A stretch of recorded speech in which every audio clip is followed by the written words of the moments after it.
Friends, good morning.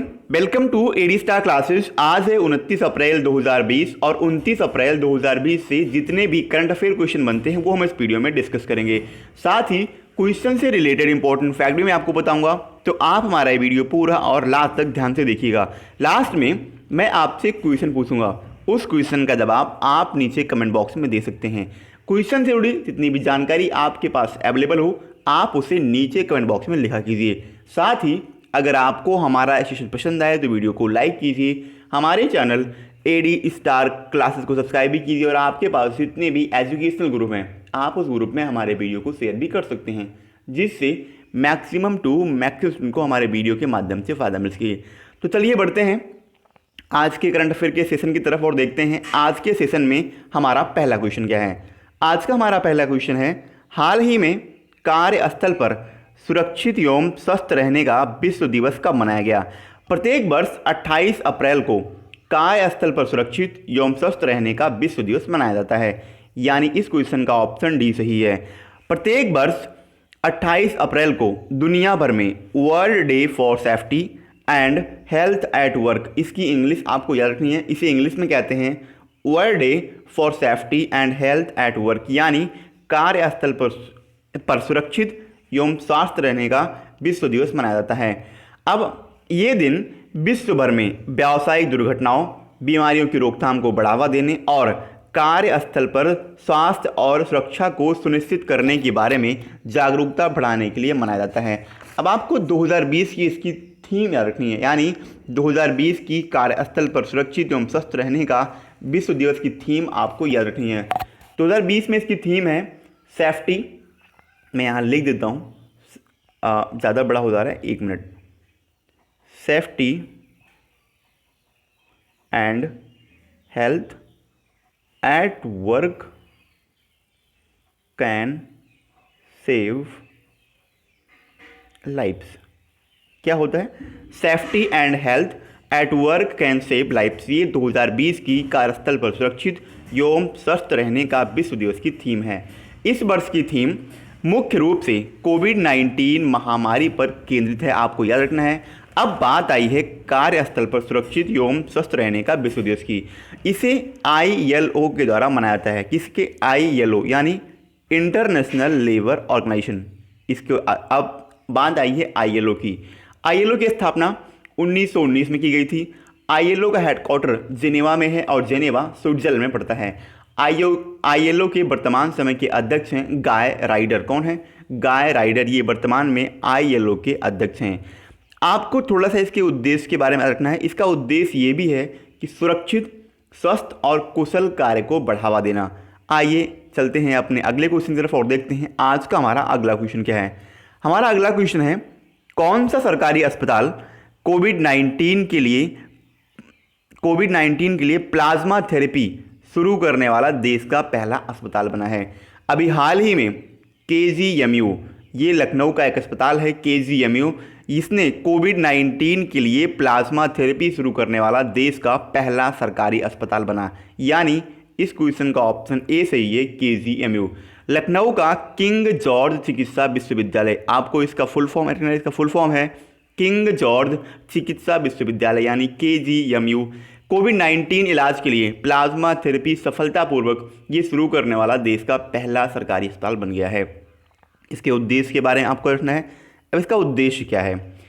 कोविड-19 से ठीक हुए व्यक्ति के खून से एंटीबॉडी का उपयोग करके वायरस से गंभीर रूप से प्रभावित मरीजों का इलाज करना और साथ ही उन्हें ठीक करना, ये इसका यानी जो अभी इस प्लाज्मा थेरेपी को शुरू की गई इसका उद्देश्य है। यानी जो ऐसे पेशेंट जो कोविड-19 से ठीक हो गए हैं उनके एंटीबायोडी से या उनके खून से एंटीबायोडी लेके जो वर्तमान में अभी कोविड-19 के पेशेंट हैं उसमें उन्हें ट्रांसफ़र करके और उन्हें ठीक करना है, यानी उन प्रभावित मरीजों का उनकी जो दूसरे एंटीबॉडी हैं उनसे इलाज करना है।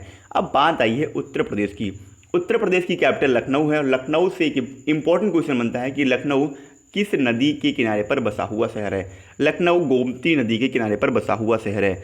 उत्तर प्रदेश के वर्तमान समय के मुख्यमंत्री हैं योगी आदित्यनाथ और उत्तर प्रदेश के वर्तमान समय की गवर्नर हैं आनंदीबेन पटेल। कौन है? आनंदीबेन पटेल। चलिए आगे बढ़ते हैं।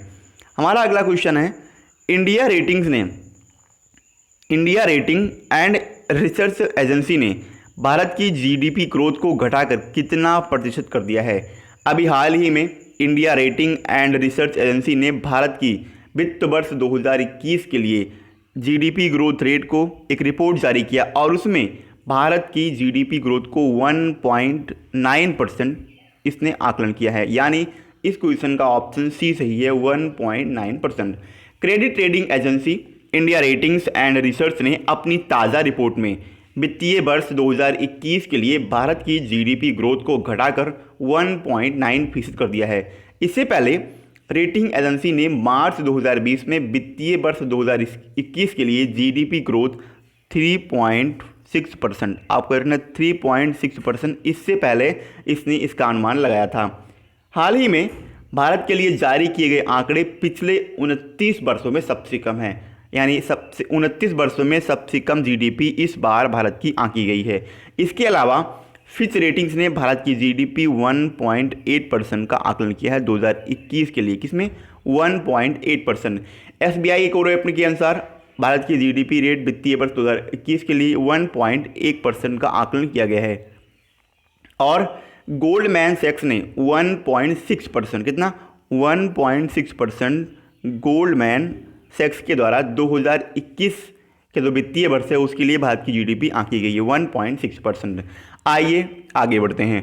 अगला हमारा क्वेश्चन है, हाल ही में जेम्स एम बेक्स का निधन हुआ। कौन? जेम्स एम बेक्स, इनका निधन हो गया है। वो किस संगठन के पूर्व अध्यक्ष थे? जेम ए बेक्स ये नासा के पूर्व प्रशासक थे, यानी इस क्वेश्चन का ऑप्शन बी सही है, नासा। ये पूर्व नासा प्रमुख थे और 94 साल की आयु में इनका निधन हो गया। ये नासा के छठे प्रशासक थे। इन्होंने जुलाई 1981 से लेकर के दिसंबर 1985 तक एजेंसी के शीर्ष पदों पर काम किया। अब नासा की बात आई है।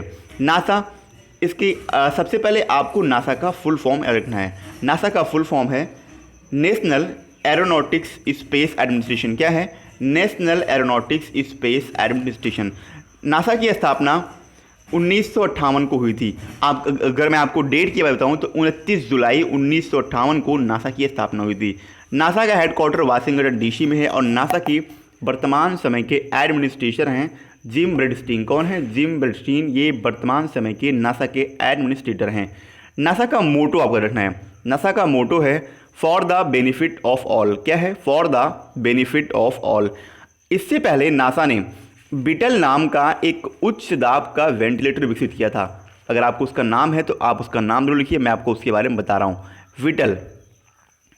बीटल ये एक उच्च दाब का वेंटिलेटर इससे पहले नासा ने विकसित किया था, आपको याद रखना है। और इसका उद्देश्य था कम लक्षणों वाले मरीजों का इलाज करना। इसके अलावा नासा ने एक एक्सोप्लैनेट की खोज की थी। ये एक्सोप्लैनेट पृथ्वी के आकार का है, लेकिन इसकी दूरी पृथ्वी से 300 लाइट ईयर की है। कितनी? 300 लाइट ईयर की। और एक लाइट ईयर में 9.46 इंटू 10⁻15 मीटर होता है। 9.46 इंटू 10⁻15। और इसका नाम आपको रखना है, नासा के द्वारा खोजे गए एक्सोप्लैनेट का नाम है केपलर 1649c। क्या नाम है? 1649c। चलिए आगे बढ़ते हैं। अगला हमारा क्वेश्चन है, एयरटेल ने किस मोबाइल कंपनी के साथ अपनी नेटवर्क क्षमता को बढ़ाने के लिए एक समझौते पर मंजूरी प्रदान की है? अभी हाल ही ने एयरटेल ने नोकिया के साथ समझौता करके अपनी नेटवर्क क्षमता को बढ़ाने के लिए एक समझौते पर हस्ताक्षर किए हैं, यानी इस क्वेश्चन का ऑप्शन सी सही है, नोकिया और भारतीय एयरटेल की नेटवर्क क्षमता को बढ़ाने के लिए लगभग $1 बिलियन, कितना? $1 बिलियन के सौदे पर हस्ताक्षर किए हैं। दोनों कंपनियों द्वारा भारत में 9 सर्किलों में नोकिया के SRAN सॉल्यूशन को स्थापित करने के लिए बहुवर्षीय समझौते पर हस्ताक्षर किए गए। अब इसका उद्देश्य रखना है कि इसका उद्देश्य क्या है। इसका उद्देश्य है भारतीय एयरटेल के ग्राहकों के अनुभव को बेहतर करने के लिए उन्हें श्रेणी की सबसे उत्तम कनेक्टिविटी प्रदान करना। क्या करना? सबसे उत्तम कनेक्टिविटी प्रदान करना। अब भारतीय एयरटेल की बात आई। सबसे पहले भारतीय एयरटेल की बात करते हैं। भारतीय एयरटेल के वर्तमान समय के एमडी एंड सीईओ हैं गोपाल विट्ठल। कौन है? गोपाल विट्ठल। अब बात आई है नोकिया की। नोकिया की स्थापना 12 मई 1865 को हुई थी और ये इसकी स्थापना फिनलैंड में हुई थी। इसका हेडक्वार्टर एस्पू फिनलैंड में ही है और नोकिया के वर्तमान समय के सीईओ हैं राजीव सूरी। चलिए आगे बढ़ते हैं। हमारा अगला क्वेश्चन है, हाल ही में किस देश ने कोरोना वायरस के कारण पिच ब्लैक 2020 युद्ध अभ्यास को रद्द करने की घोषणा की है?